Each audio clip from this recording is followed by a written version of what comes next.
Good morning, students. We are going to start a new chapter of science class 8th, that is synthetic fibers and plastics. This is lesson number 3 and let's begin. So, what are synthetic fibers?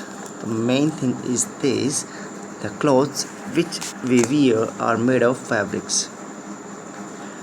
Fabrics are made from fibers obtained from natural और artificial sources.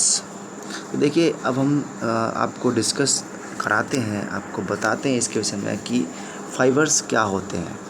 देखिए, सभी हम लोग कपड़े पहनते हैं और कपड़े जो होते हैं वो किसके बने हुए रहते हैं? वो बने हुए रहते हैं फाइबर्स के। किसके बने रहते हैं? फाइबर्स के, ठीक है। और ये फाइबर्स कहाँ कहाँ से प्राप्त हो सकते हैं? ये नेचुरली प्राप्त हो सकते हैं, यानी प्रकृति से प्राप्त हो सकते हैं, and also obtain from artificial sources. और कहाँ से हो सकते हैं? जो आर्टिफिशियल जो मनुष्य बनाते हैं वहाँ से भी ये प्राप्त हो सकते हैं। अब ये कैसे कैसे हैं, चलते हैं डिस्कस करते हैं इसके समय। Can you name some artificial fibres? Fibres are also use for making a large variety of household varieties. तो देखिए, हाउस होल्ड वेराइटीज़ हम देखते हैं घरों में बहुत सी चीज़ें ऐसी हमको मिलेंगी जो फाइबर से बनी हुई रहती हैं। अब देखिए, यहाँ पर दिया गया है make a list of some common articles made from fibres. तो कुछ आप लिस्ट भी बना सकते हैं जो फाइबर से बने हुए रहते हैं। स्पेशली हम नाम डाल सकते हैं, कुछ कपड़े रहते हैं फाइबर्स के, मोस्टली देखिए हम उनका नाम डाल देंगे। और भी हम ऐसे कई सारे जो वस्तुएं हैं घरों में उनके नाम भी डाल सकते हैं।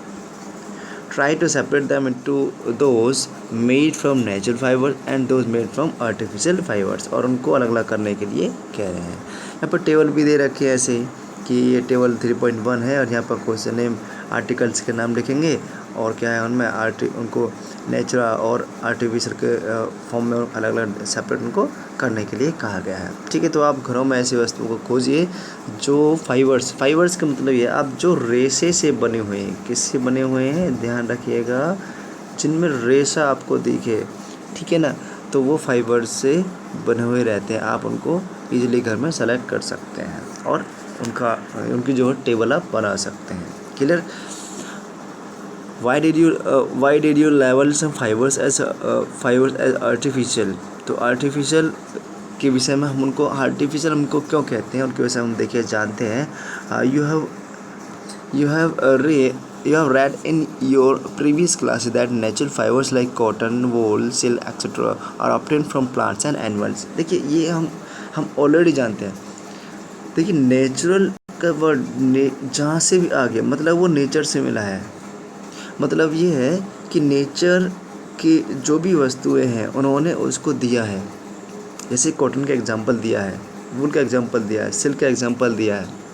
इनके विषय में हमने पढ़ा ये नेचुरल फाइबर्स होते हैं because they are obtained from plants and animals and plants and animals are the example of nature.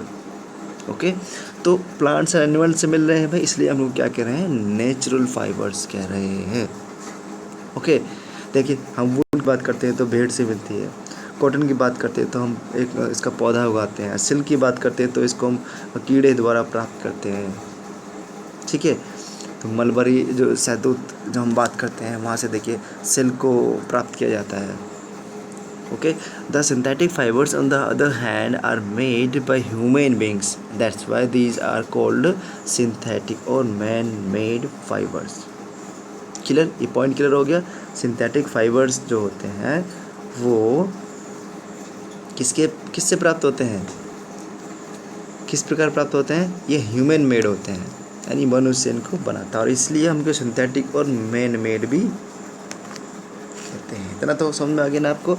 चलिए आगे चलते हैं। तो नेचर और आर्टिफिशियल में आपको समझ में आ गया।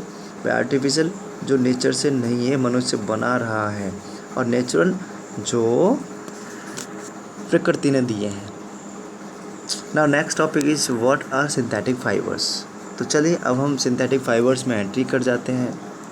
Try to recall the uniform pattern found in a necklace और beads join with the help of a thread. तो देखिए, यहाँ पर हम थोड़ा सा यहाँ पर क्लू मिल जाता है कि बीड्स जो होते हैं, बीड्स मूंगे जो होते हैं, किसके मूंगे? नेकलेस के। उनको ज्वाइन करते हैं किससे? थ्रेड, धागे से।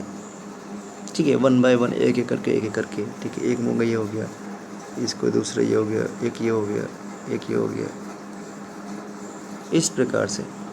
क्लियर? तो चलिए आगे देखते हैं क्या है। और try to join a number of paper clips together to make a long chain. तो ये देखिए दिया गया है यहाँ पर, दोनों ये मूंगे ये दिए गए हैं, नेकलेस के मूंगे, इनको ज्वाइन कर दिया।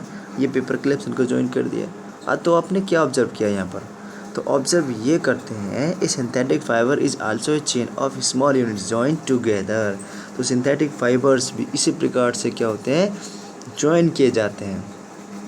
क्या होता है? वो भी चेन ऑफ स्मॉल यूनिट्स, उनको भी ज्वाइन किया जाता है। और वो स्मॉल यूनिट्स, जैसे हमने एक बीड को जोड़ा है, 1 बाय 1 करके बीड को जोड़ते हमने क्या एक नेकलेस बना दिया। इस प्रकार से क्या है? सिंथेटिक फाइबर्स भी बनते हैं। A small units is actually chemical substances. एक स्मॉल यूनिट जो है वो क्या है? एक्चुअल में क्या है? केमिकल सब्सटेंस है। Many such small units combine to form a large number of units called polymer। और कई सारे यूनिट्स को हम मिला देते हैं तब बन जाता है एक लार्ज यूनिट, और उसको हम कहते हैं पॉलीमर। तो what is polymer? Polymer is combination of large number of units. Clear? तो मतलब एक ये हो गया, ये हो गया, ये हो गया, ये हो गया, ये हो गया, ऐसे ऐसे करके हमने लार्ज यूनिट्स बना दी, और इसको हम क्या कहेंगे? पॉलीमर। क्लियर? अब देखिए इस वर्ड को हम ब्रेक डाउन करते हैं, पता चलेगा क्या है इसमें से बनता है।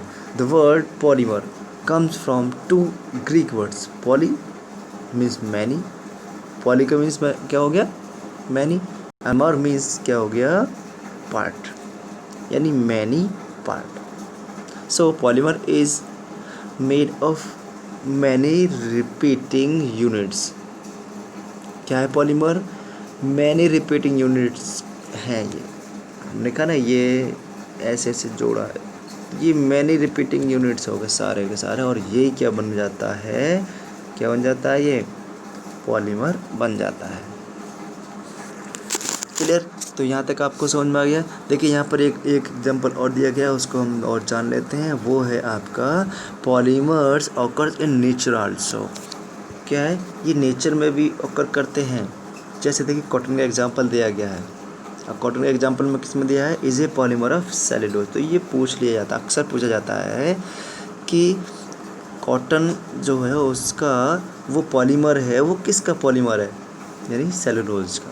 Cellulose is made of large number of glucose, ये भी पूछ लिया जाता है। और सेलुलोज किसका बना हुआ रहता है? Large number of glucose. ठीक है, तो ग्लूकोज की यूनिट से बनता है सेलुलोज, और सेलुलोज से क्या बनता है? कॉटन। ये इस टाइप से क्या है? लिंक है।